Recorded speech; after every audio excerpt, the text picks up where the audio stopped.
and position in the chat for attendance, and we'll get started in just a couple of minutes.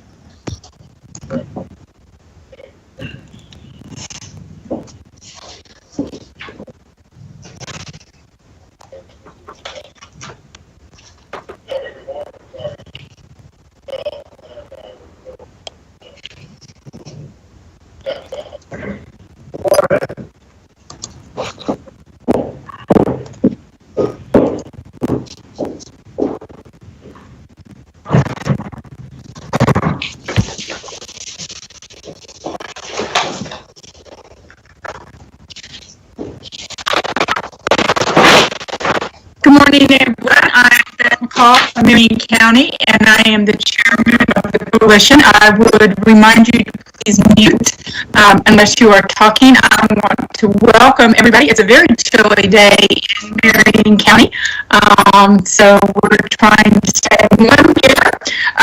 Again, thank you all so much for coming. We're getting used to everything better, but I can anxious to get back in person and see all of you around the table in Orlando. So hopefully we'll do that. I do believe I am hearing that the school board superintendent conference in June is probably going to happen. So we will see everybody there. So I haven't heard for sure, but I believe that is a very good possibility. So, Carl, if you were here, we do have a flag. I cannot start without our pledge of allegiance. So I will hold our little flag, and Carl, would you please lead us in the pledge? I will be happy to, Madam Chair. I pledge allegiance to the flag of the United States of America and to the republic for which it stands, one nation, under God, indivisible, with liberty and justice for all. Thank you so much. Elena sent the February meeting minutes, that everybody reviewed that. And if you have, I would entertain a motion to approve the minutes. So moved, Misty Balford. Thank you, Misty. Do I have a second?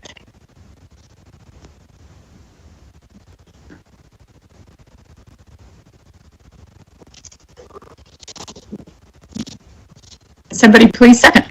I'll second it. Tina Calderon from Seminole. Thank you, Tina.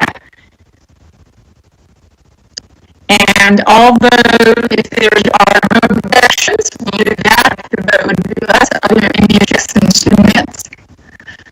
All right, and they are all approved.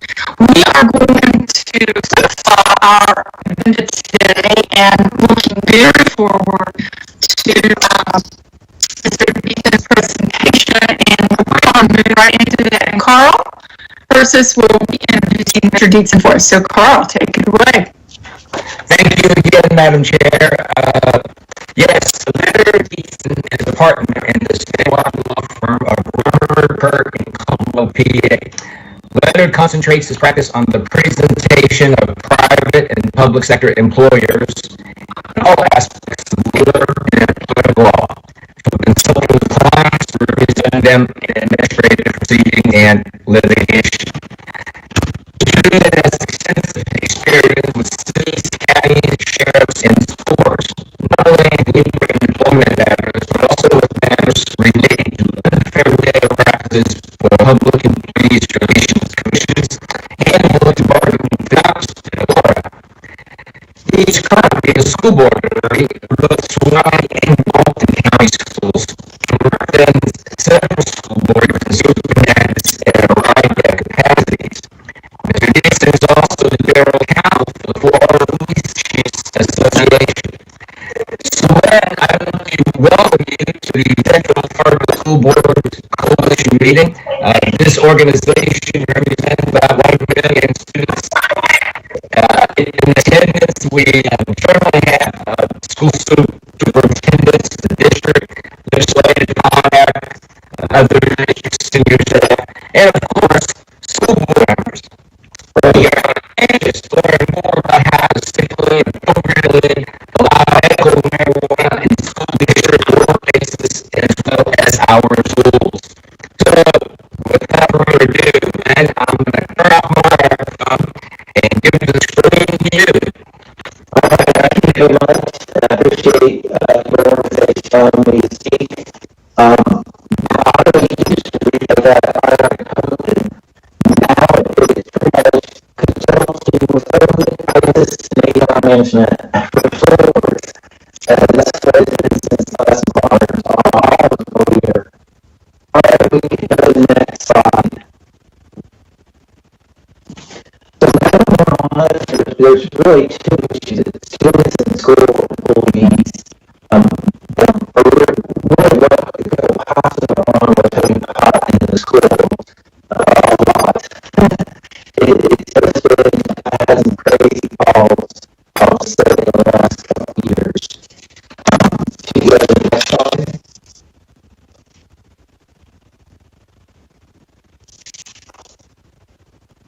Consumption therapy. So just from a national perspective, does everyone have a national perspective on that? I'm not seeing it where I am. I don't know if anybody else. Yeah, On my end, is anybody else seeing it? it's on my screen, but not on my major conference room screen. I can see it fine, Beth. This is Misty Belford. Okay, well, we'll just go ahead. The short end of this is every state is pushing towards recreational marijuana. The first gateway is to get into medical marijuana, and then states after that to get used to it. I'd say in Tallahassee, where I'm from right now, there's more medical marijuana lobbyists than there are NRA lobbyists. They're everywhere. There's a lot of money. If you follow the money, you'll follow the movement. And there's a strong movement to legalize it, which will bring more into our schools. And then at the federal level, there's another movement to decriminalize it, which will be a lot more things for our schools. Please go to the next slide. So the reason why school boards care is their federal laws regulating medical marijuana. We can go to the next slide. The number law that caused harm for schools is the Controlled Substances Act of 1970. Basically, marijuana is classified as a Schedule I drug. And this is classed as heroin, LSD, ecstasy, cocaine. So when someone says they just have a marijuana vaping pen, it's a big deal still under federal law. And we'll see why. It affects your grants, it affects everything. So in short, this law really has to change in order for any meaningful ways for medical marijuana to become somehow available into the workplace. But for now, schools, this is the law that's helping us keep it out of schools. All right, the next slide, please. All right. So, when many states have legalized, the federal DEA still considers the active ingredient illegal. And we'll see that means on the next one. Because it's illegal,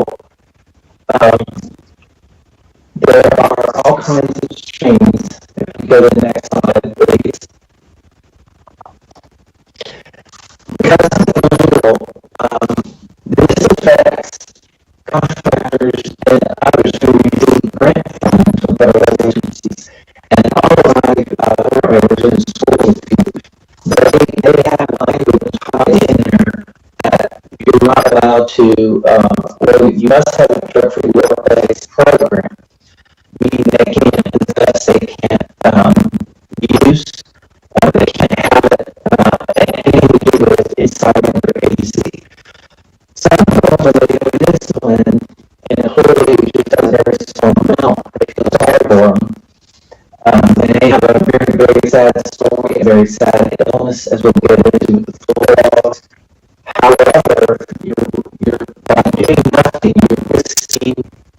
federal, 8-year federal grants.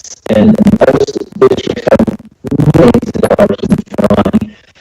So that statute, you do want to pay attention to. That alone would stop everyone from making the emotional decision while it was just one little beauty incident for an employee. It just becomes very difficult. Next slide, please. Now, one of the tricky issues right away I had was in employment law, because I don't want the ADA prohibits private public sector discriminating against qualified people with disabilities. There's a lot of people on there who have known disabilities, and they have all these for the Constitution, and they need this, they say, to accommodate that. However, we'll go to the next slide. Normally, you get into an interact dialogue with your employee and try to find out, do they take X, medication, do they need this particular controlled by these? But when it comes to marijuana, there is a section of the ADA that says if you're accommodating, you look at federal law to determine whether or not it's okay. And here, the ADA finds legal use of drugs, using, possessing, distributing some law under state, not federal law. So, an employee's use of marijuana then is not protected by the ADA. I had this question a dozen times. Everyone wants to make this an American with Disability Act clean, but it's just not. And it's a nuance. A lot of plaintiff lawyers call and it's the ADA. But this provision has a today, and it's really not. It should not be an ADA problem. I've seen some HR directors get trapped into this. So we want to be aware that state law doesn't govern just because Florida's has medical marijuana. It doesn't answer the federal ADA question. All right, we'll go to state laws now regulating medical marijuana. And on the next slide, we'll see, as we know, this is a regulated into the Constitution. I never thought I would see today. It was overwhelmingly approved. For some reason, Morgan got in and spent millions of dollars getting these on the ballot. And it was overwhelmingly approved. This is a group I thought the older group, 75, 80 years old, the retirees, Staples, and that area would stop all of this. However, if you think about it, that group was attending Woodstock. So the group at 70, 75 is they are all in favor of this. And you have millennials who are all in favor of this. There's lots of polls saying this will be first time it's on the ballot, it will be recreational pretty soon. So it's by it's that's one of the problems. The next I will go to is the statute. If anyone has anything to do with medical marijuana, or superintendents, or anyone making a decision on medical marijuana, this is the statute on statewide laws that help decide what is hemp, what is cannabis illegal, what is CBD oil. This statute has all the definitions in it, and I provided a link for you, and we could share this with everybody later. But it's an interesting statute. It does not require use of medical marijuana in schools. However, our Department of Education has a statute saying you need policies to allow kids to use medical marijuana in school. So we'll go through that. But the statute itself does not particularly deal with schools. The Constitution actually says you should not use it. You don't want to accommodate people in correctional facilities, in public, and in schools. They use the word accommodate. It's just kind of left open. Let's see who is eligible on the next slide. It started out in the Constitution as after very serious illnesses, terminal, chronic disease. I think that's what a lot of voters were voting for. And its conditions comparable to chronic disease. There was Crohn's, cancer, AIDS, all kinds of stuff. However, the third bullet, this is the one where everyone is getting medical marijuana. If you suffer chronic pain, in Colorado, there are studies over 90% of the folks that are on medical marijuana to go in and say they have back pain. Last year needed, there's no MRI needed, it's just you have back pain, and the licensed physician gives you a certification, and you go to your clinic and get your medical marijuana. That's all has a similar type of clientele. It's really not, the examples of cancer and Crohn's and all that is very minute.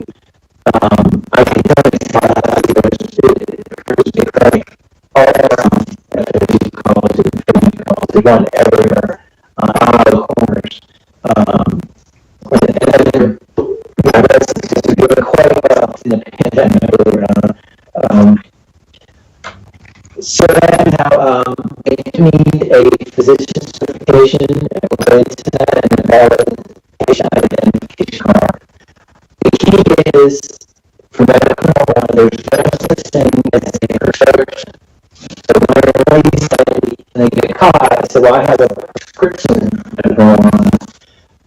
Go back to the very beginning, there's doctors are not allowed to prescribe an illegal drug.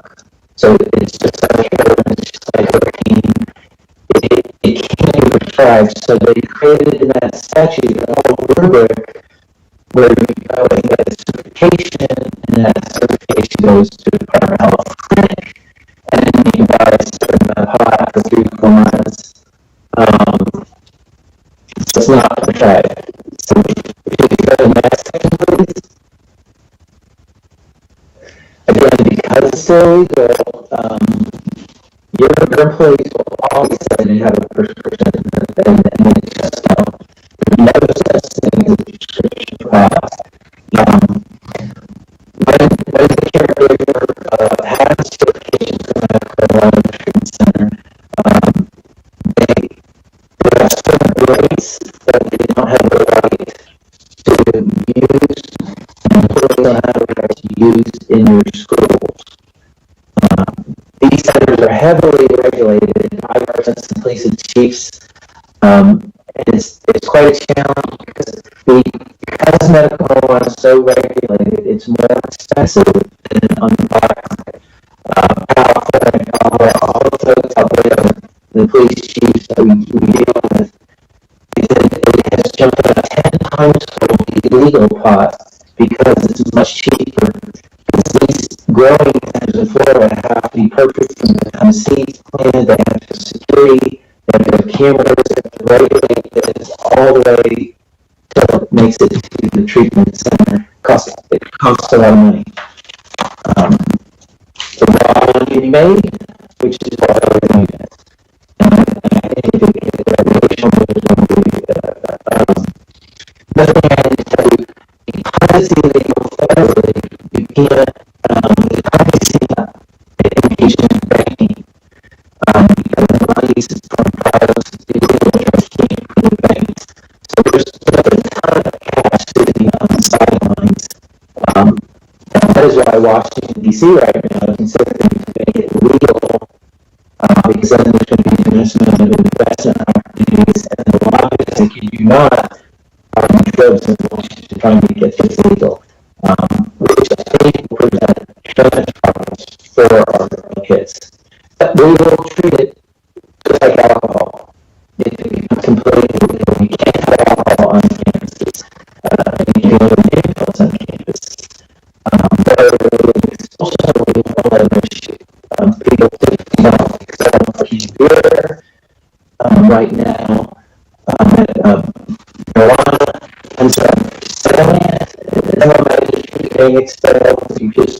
using it, you're going to the alternative school. Lots of districts are different. The key is, what do your policies say for hiring, and what do your policies say for expelling? So for hiring, do you drug test your employees before you give them an offer of employment? It's very tricky. You have to look at each position. There was a case in Florida that came out and said, yes, you can drug test for teachers or drug sensitive positions, but it came out with a finding that not every position in the district can be tested. The secretary in the district office who doesn't have anything to do with children or doesn't have to be alert, doesn't have to participate in any particular drills. You have to examine your hiring practices. Like, you see some districts just testing everybody up front. And that's a whole other scenario that could pose a problem. If we could go to the next slide, please. So how should employers respond?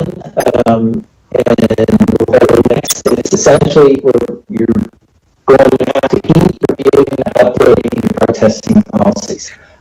You have to have clear expectations for your applicants and current employees.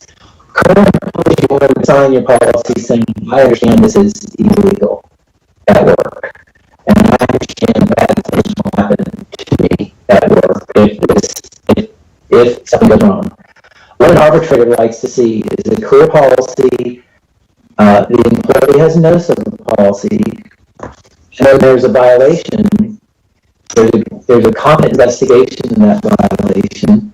One thing I've learned over the last couple of years is if the nature is not CBD oil, and which is legal, you have to address in your policies that we're allowed to have CBD oil on campus or not. Most don't. It's very hard to tell what is CBD oil or products versus marijuana. There's not really great testing. It's very expensive to test, and there's not enough testing locations in Florida. So much so that most law enforcement and state attorneys have stopped prosecuting small amounts of marijuana. It's just tying everything up. However, your policies need to be clear what you're allowed to do and what you're not allowed to do. Well, I would say most employees at Go, when they're caught, they admit that they are making THC or marijuana. If you have an admission, you don't need to spend thousands of dollars and go to a lab. You still drug test them, but when they test the product itself, the CBD versus pot, if you have an admission, that's what you need. And you really don't have to interfere with law enforcement when you have an admission. Whether or not you call the police, that's a subject of the webinar. Some don't, some just fire. And again, this is position by position. Of course, once that's fire, it's a real serious issue. That person's going to be suspended immediately until you find out what the situation was.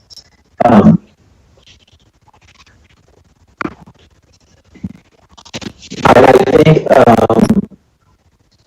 the public, when they hear someone who is fired for medical marijuana, they feel sorry for them, especially when they have Crohn's or they have a serious condition.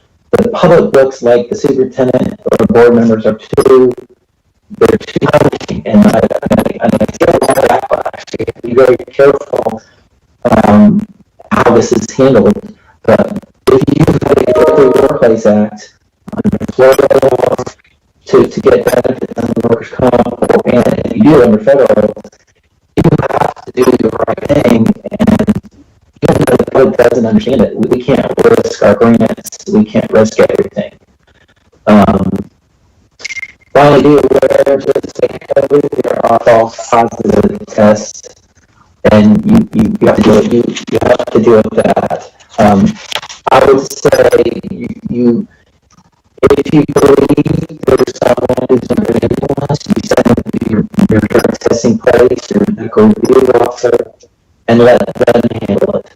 I had one district on themselves, treat everything just like you would alcohol. When you have reasonable suspicion of impairment, you send it on. The only exception is when there's a workers' comp injury, most people drug test everyone because there's benefits if benefits to the employer if the person's under the influence. So on the workers' comp, you're going to want to test everyone. That's a little different than for pre-applicants. Next slide, please. So recommendations from employers, again, clear expectations for applicants and current employees.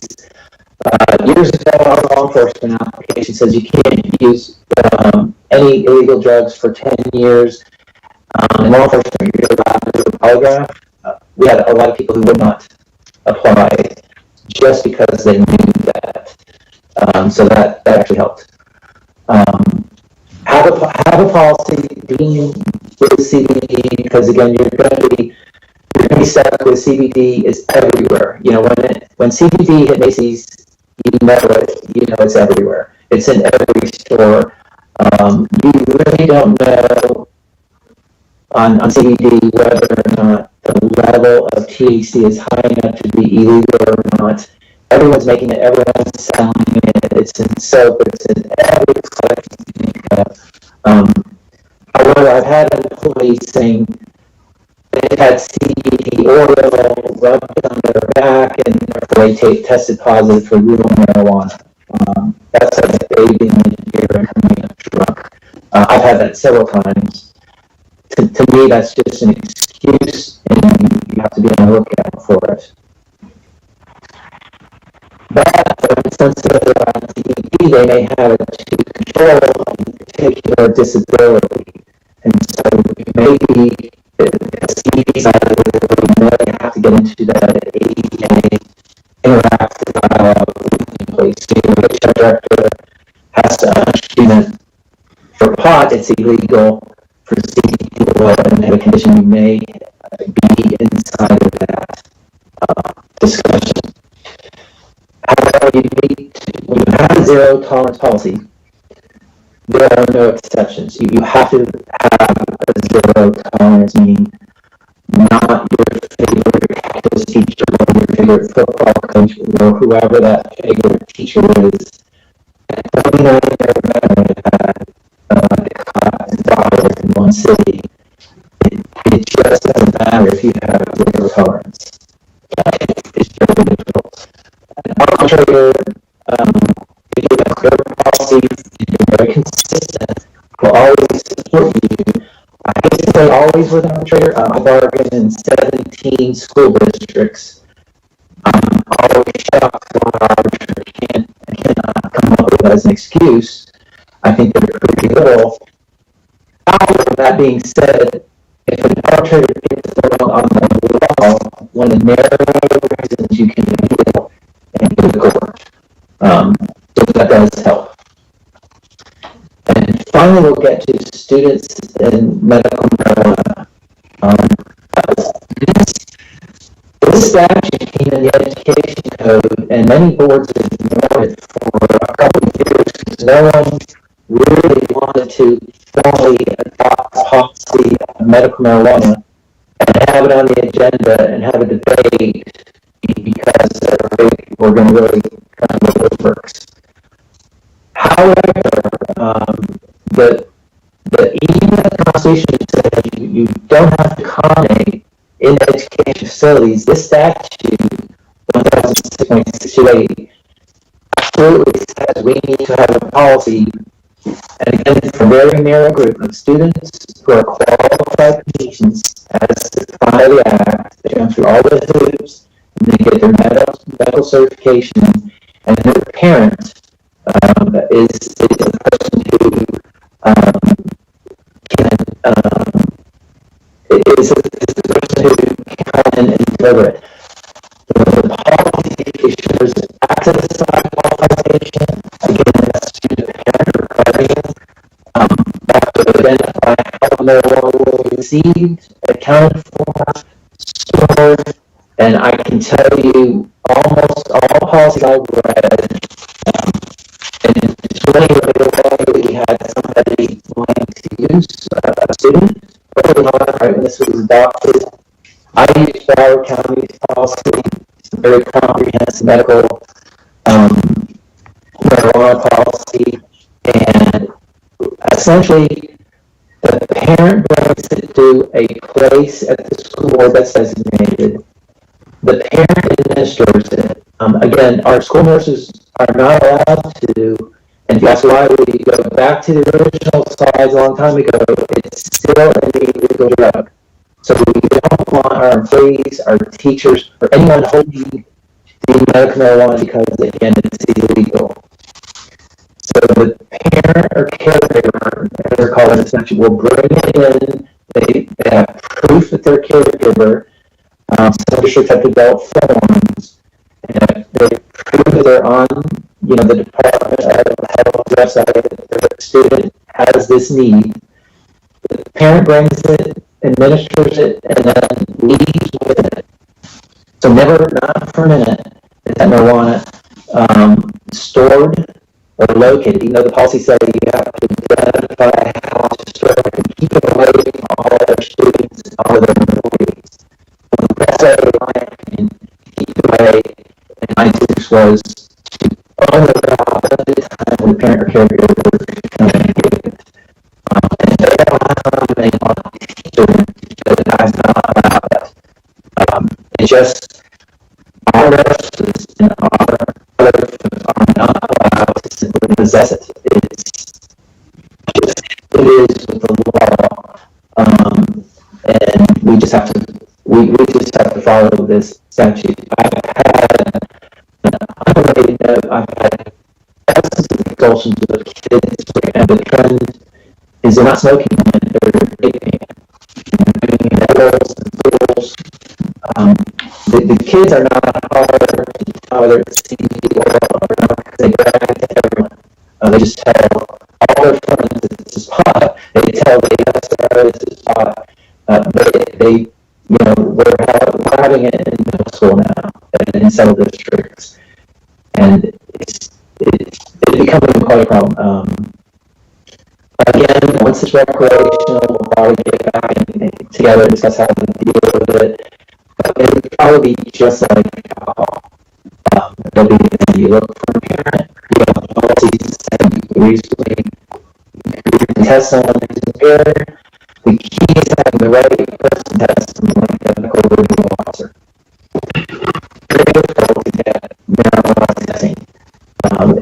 It's when the development test as we speak, no analyzer like for alcohol. It's difficult to see whether someone's over the line. However, if someone is testing, that's going to violate your policies.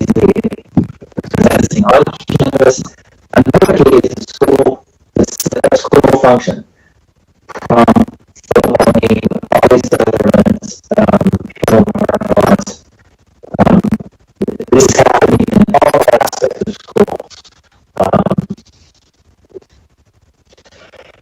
I've had several different experiences with this. The first part was fire myself. Well documented, where they used it, how they used it, what there's doing everywhere, there's videos of it. Every time I have a confession, there's going to be a tremendous answer. The person who was the one who had posed on addresses for we're not getting what we're going to get. We're never going to get it. We're just saying we can't rent some money at liability. So we have to even from the sad story. And there's going to be claims that we just have to keep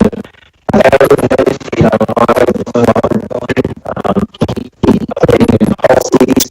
If you educate your applicants and you execute your current employees, your administrators,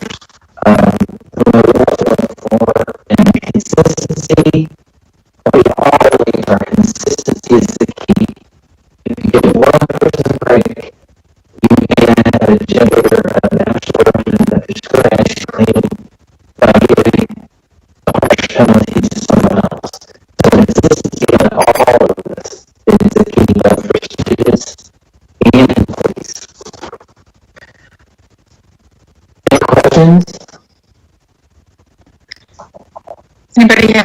questions for Mr. Can Deep? you hear me? Yes. Patty Sanchez. So, my question is, drugs in general. I know that, for example, my son had morphine that was given to him in school that I had to deliver. The bottle. That was a lot.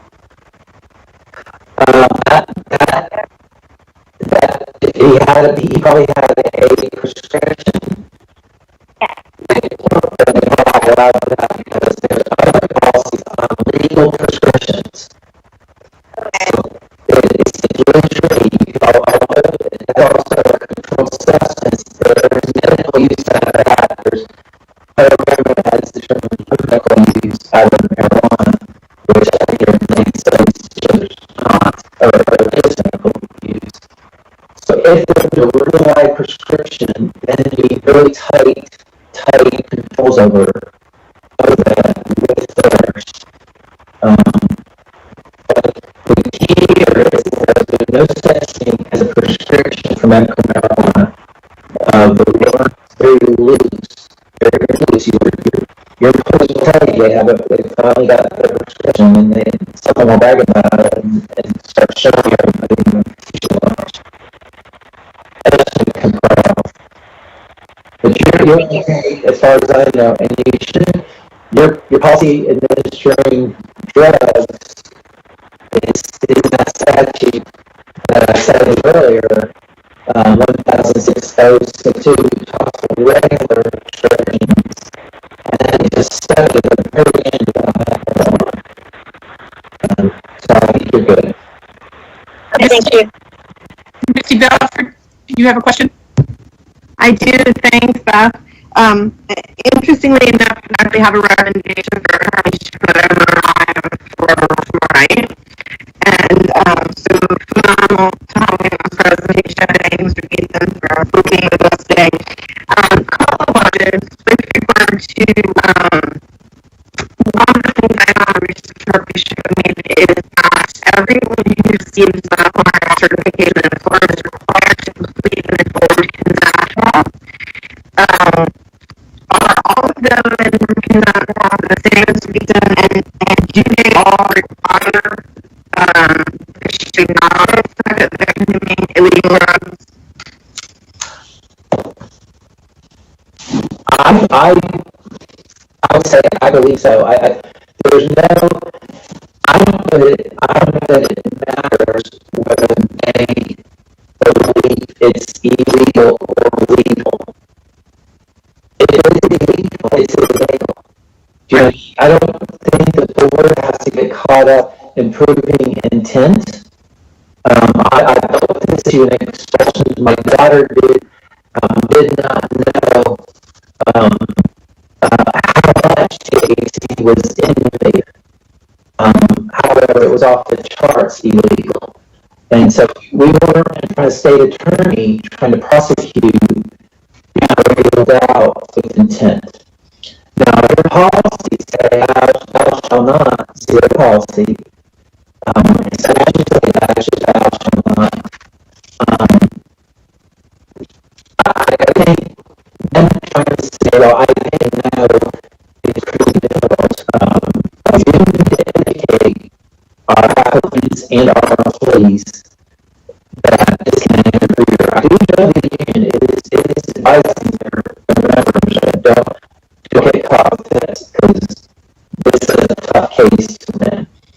Which brings me to my next question. Our union representatives indicated they're transmitting the state of Florida who are developing policies with a safety clause, if you will, that in the event that federal funding is to be withheld, they would terminate, but if that's not, they should go out and put it around. Are you aware, are any of the districts that you work with a policy that leeway? I have heard that South Florida is getting more level. But I don't know how you can do that. I think it's a true statement. We are gambling that one day the federal government will. Say you got caught, it's in the newspapers, and you have millions of dollars in grants. I guess they're saying it's less speeding if we don't get caught, we won't allow you to do that. I just don't see that. There is a, the bus drivers, there's a transportation act. Some folks terminate folks, they go through a very serious, kind of like an anti-substance abuse program in order to rehabilitate themselves, and then just retire on their back. So, to answer your question, I think you get a gamble that I would not take, I would not recommend my clients. But there are some policies that are simple, and then like you have a monthly one here for hour, it's 15 pages. The key is definitions and assumption. And you really have to define it. Like I said, people are fudging and saying, well, it's not medical marijuana, it's CBD. And yet, they're telling everyone it's medical marijuana. You can, and or if it's a workers' comp, they test positive. So you really, avoid your teens for days. But once you make exceptions, before you revise your policy, I would make sure that's normal. I also represent the Florida School Association. I feel like if somebody changed that, that would be a big deal, and I would hear about it. And I can check with Andrea later today and get back to everyone. That would be a pretty big deal. Okay. And then my last one, and I apologize, but are we aware of any federal funding actually being held as a result of the last workplace, we'll call it? No, I'm not. It's kind of like FERPA. Yes, technically a FERPA violation can be led to funding. There is really a hands-off policy in Washington for medical marijuana and marijuana in general. The Obama administration had a memo come out from the Department of Justice basically saying don't prosecute anymore. Just something major gain. So don't even just look the other way and put our law enforcement or deputy sheriff in a bind and slow down. So it would surprise me in Florida and Washington because I say right now in the administration they're going to try to take this off the Schedule 1 and very soon I will be legalized. I was watching it again. They're lobbyists and anything else because this is where all the money is. And if they can take it out of Schedule 1, they can now do it. They can do banking, and the companies can raise investors and sell stocking, and everything will work. So I'm not aware, I'm not surprised at all that they're not. It's just another justification for you to say there is a federal act that and also you have a Florida Workplace Act. If you get 5% of benefits on your comp insurance, you have your free Workplace Act. And in there, you can be tested positive on one of the dozens of drugs, and one of them is marijuana. So even if it's not federal, you go back to the Florida Free Workplace Act. And then if you make exceptions there, you don't need to have no rules. All that's allowed. You make exceptions for Joe, who has PTSD, or Sally, who's somebody. You just set yourself up for lawsuits. Thank you, sir. Thank you, Madam Chair.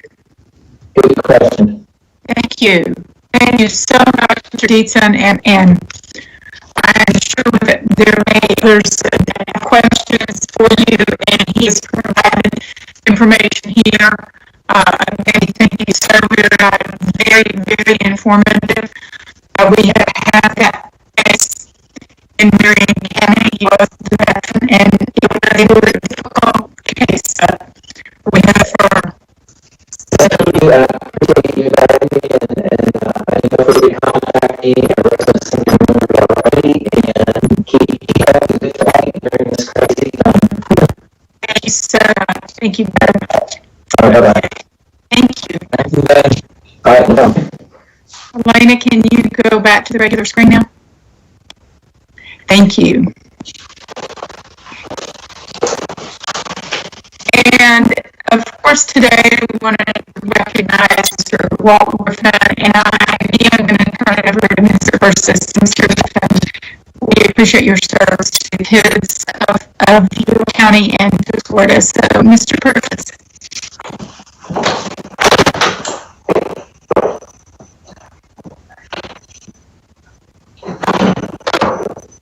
Carl, we can't hear you. There I go. Okay. Yeah, I want to just extend a shout out to Lynn to just great information. This is changing daily, it seems like. Well, right now, give me a great honor to just say a few words about Dr. Walt Griffin. As most of you all know, he is like Mr. Seminole County. He started there as a teacher, assistant principal. He has really done it all. He was accepted Florida Principal of the Year. He was a two-time Florida Department Education turnaround principal, raising the rankings of both Malayan Middle School and Seminole High School by 2 letter grades. He was named a National Future Ready Superintendent and invited to the White House. He has served as a special consultant with the U.S. Justice Department during the Ferguson crisis. He was named one of the CEOs of the year by the Orlando Business Journal, and on July 16, 2019, he was named the CTE Superintendent of the Year by the Florida Association for Career and Technical Education. He's just a super guy, and he does not want this kind of recognition.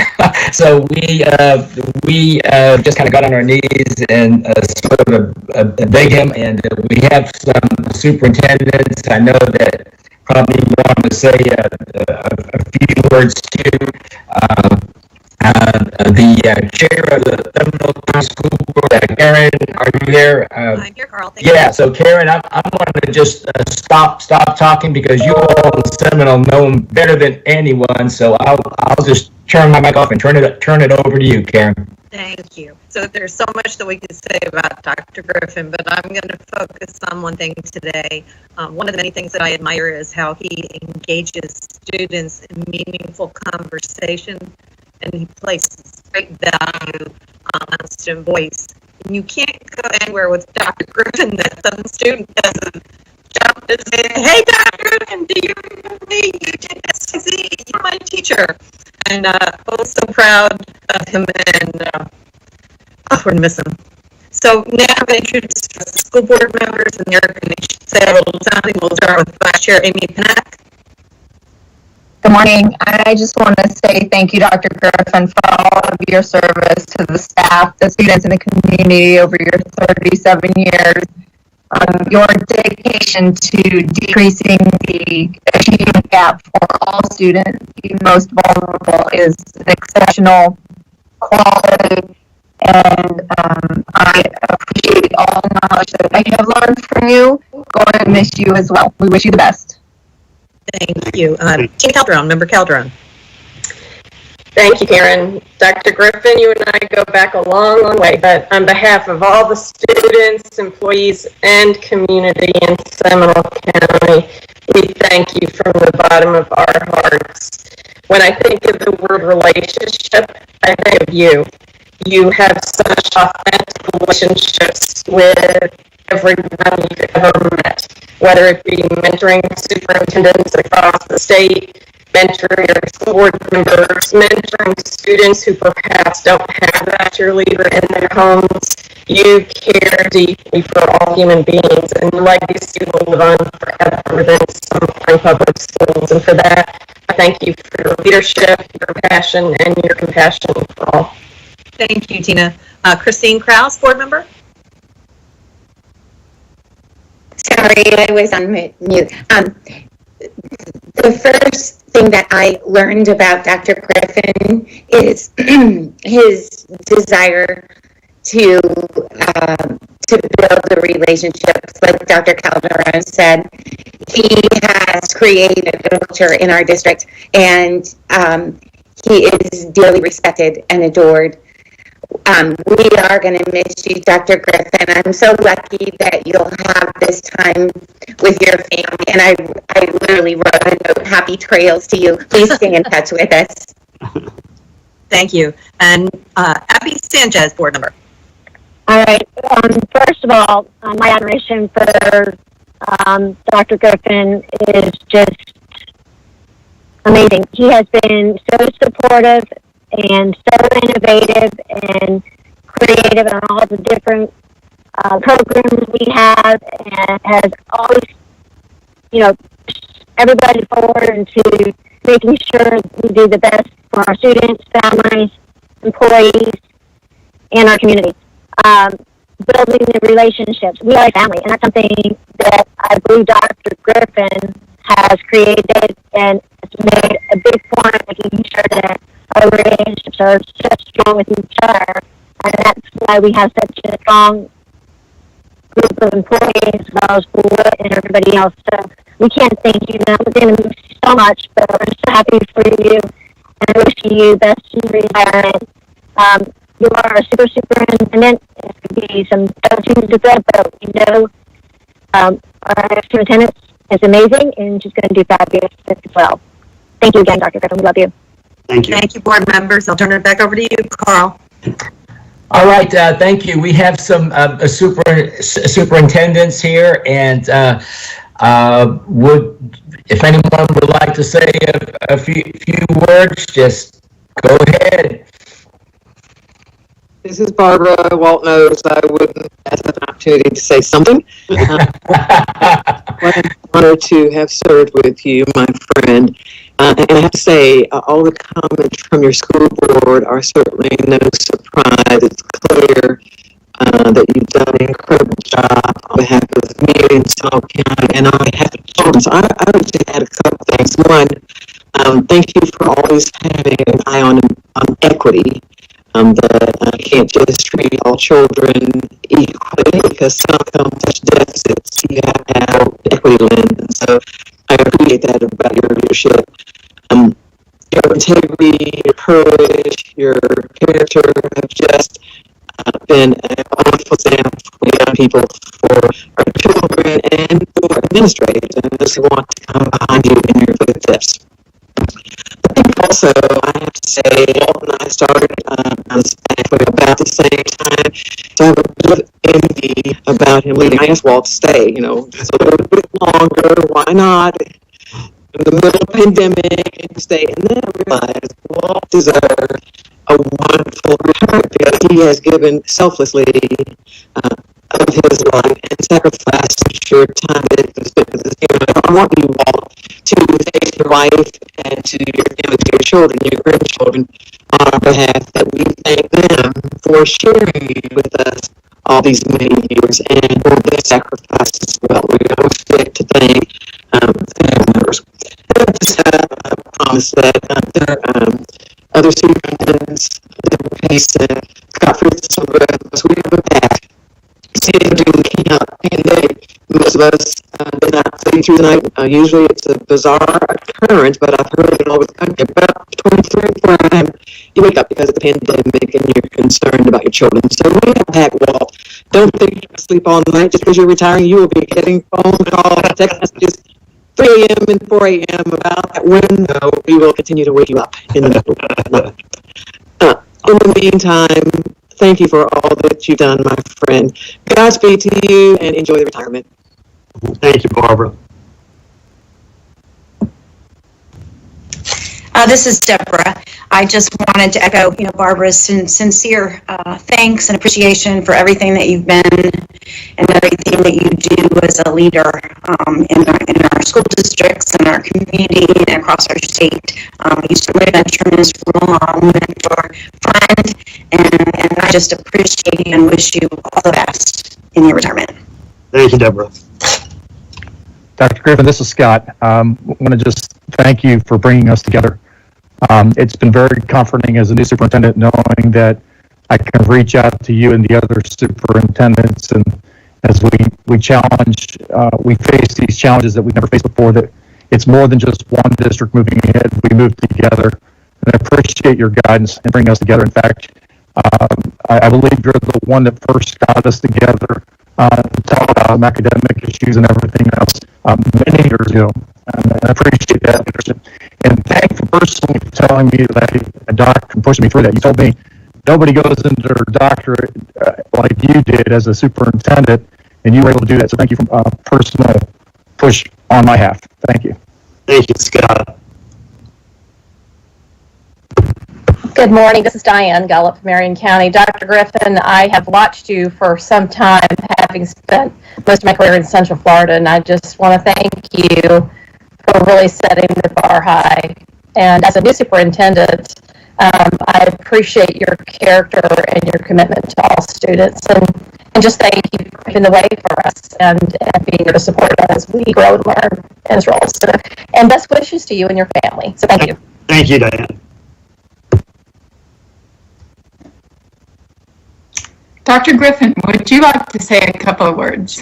Very few, but I cannot thank this first everybody who spoke, the superintendents, the board, and certainly this entire coalition. And we've, as a body, all of us, we have been through a lot together, a lot of tough times. I know that because of the work of the coalition, we have impacted funding, testing, accountability. We've worked together with COVID. We made substantial legislative impacts across the board. Keep up the good work, and I think what everybody will find out when it comes time to retire, I'm not excited yet. I'm up the way of something I love and people I love doing, and we're best there's something I can do better. But I taught enough leadership classes and I've read enough leadership books that I think it's time to leave is when you've left things in the best shape that it can. And none of this is ever an I or about me. I continue to have wonderful school boards to work on, an outstanding team, fantastic community, and having this whole coalition working together. Just continue the good fight, doing what's right for children, and you'll continue to move in the right direction. Thanks so much for this time this morning. I appreciate what you know. Thank you, Dr. Griffin. And again, we thank you. Bravo. Thank you. Bravo for your service. Enjoy retirement. I will. Thank you. Thank you, Carl, for setting this up, and it was much deserved. I wish we could all be together so that we could thank you properly, but this is your Zoom thank you, and we wish you all the very best. So thank you so much. Thank you. I want to thank everybody today. Very informative program. I am looking for your ideas on what you would like to hear so that we can provide this time to be valuable to you. We will be right in the middle of session for our next meeting. My thoughts on that are probably have some of our legislative liaisons talk to us about what is going on in session. That we are staying up to date on several of those bills that will affect all of us greatly. So unless somebody else has an idea that they'd like to hear, we will reach out to some of our legislative liaisons and ask them. James Golden, you have something? Mr. Golden?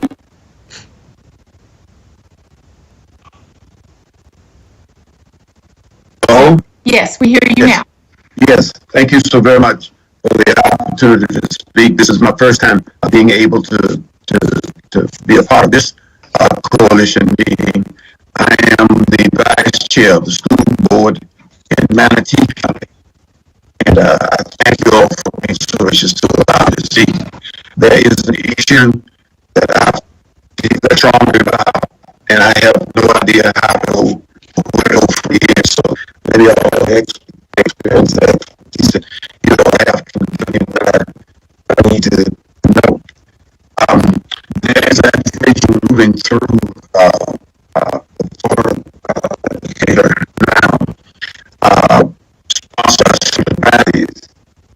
will require as a part of civic education and develop and taught a practicum of going out and becoming involved in a particular issue.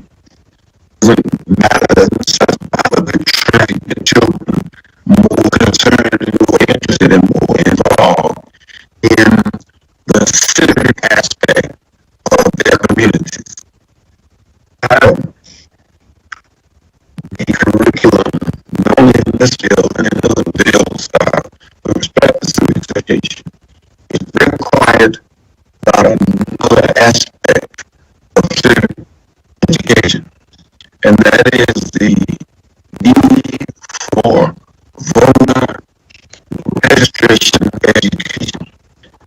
I had an opportunity last election to serve as one of the poll workers, and I cannot tell you the number of young people that came to the polls that really did not know what to do, had no idea. And even more distressing, the ones that came in and spent easily less than 30 seconds marking up ballots. That just means that all of the down ballot items, all of the amendments, all of the issues that are local, they didn't get any attention. And I'm just wondering after this coalition to amend the bill to specifically include that kind of education, not education with respect to politics, but education with respect to voting, just how you do it. I think really I've heard young people just say they don't know. I think the government, nobody under the current law is permitted to tell them once they get into the voting location. That's a coalition. It is not something we can sell online. As I said, I should school in Madison County would welcome any follow and follow in terms of how I can move beyond this. I'm also in a show there. I'm early in the CEO. I'm sure that Esquire. All my industry. So it's okay. But in our seriousness, the scriptures teach, my people perish, not for thy religion, not for thy zeal or courage, perish for thy knowledge. And one of the saddest stories I've had to emerge out of the January 6th debacle in Washington was knowing that the young man who marched out of the Capitol with these spears rostrum over his shoulder, the product of that TN. And so I'm just very concerned because when we looked up his record, he hadn't voted since 2004. Yeah, if I could please, because I would suggest, if you can, in that, if you will please put your information, and we will be in touch with you, and there may be others on the call who might have some suggestions for you, but we will be in touch exactly on what it is you would like for the coalition to move forward with, but there may be others that are definitely on the call. So if you will just provide your contact information, then we will be in touch. All right, all is well.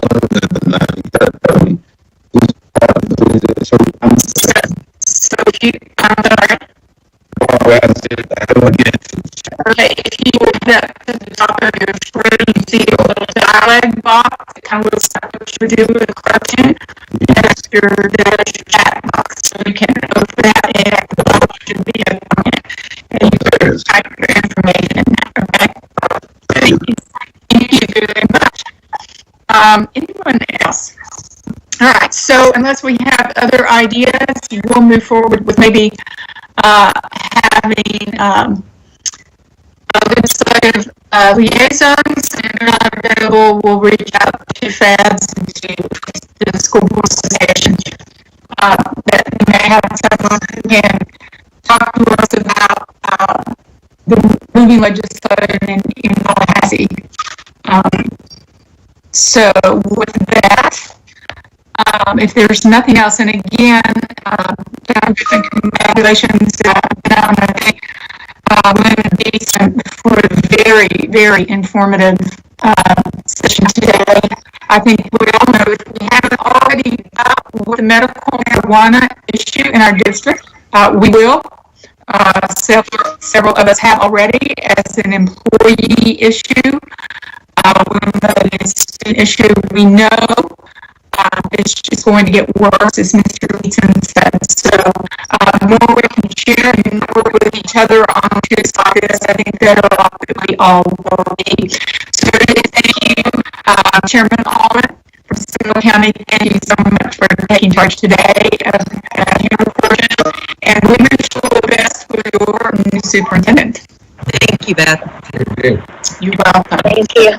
Thank you. We will see everybody in April. Stay safe, and happy Easter. Bye-bye. Same to you, everyone. Enjoy. Bye-bye. Congratulations.